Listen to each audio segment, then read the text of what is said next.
جذاب ترین بازیکن جام جهانی از دید دختری که فوتبالی نیست. پارت 4 ترکیه. برو بریم. آکتورکوغلو، کادیوغلو. کادیوغلو اوگورجان. کادیوغلو چالهانوغلو. خدا رو شکر چالهانوغلو انتخاب نکرد، واقعا رد میدادم از این بعدم میاد من. کادیوغلو چلیک دمیرال. این چلیک کمی سیس استخونی داره ولی دمیرال باحاله. دمیرال آرداگیلر.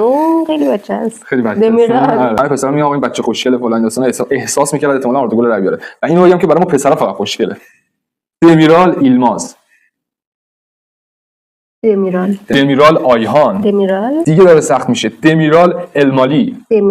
واقعا ایول. به پارت آخر. این به نظرم واقعا سخته. من اگه خودم باشم نمیدونم کدوم انتخاب کنم. دمیرال کنال ایلدز. واقعا؟ آره. بابا کنانو نگاه کن. بابا تو نمیدونی من سفید دوست کنان خیلی خوبه.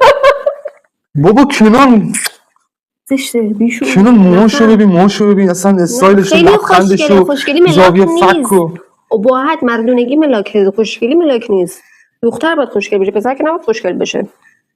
این چه منطقی بود؟ پسر که نباید خوشگل باشه. خوشگله به درد مدلینگ میخوره، به درد شما هم نظرتون این پایین کامنت کنید. اون جذابه داره، این خوشگله. جذابه دیگه. باشه قبوله. شما هم نظرتون این پایین کامنت کنید و بگید که کدوم خفن تر بود و پارت بعدی کدوم تیم ملی باشه. خیلی مخلصم.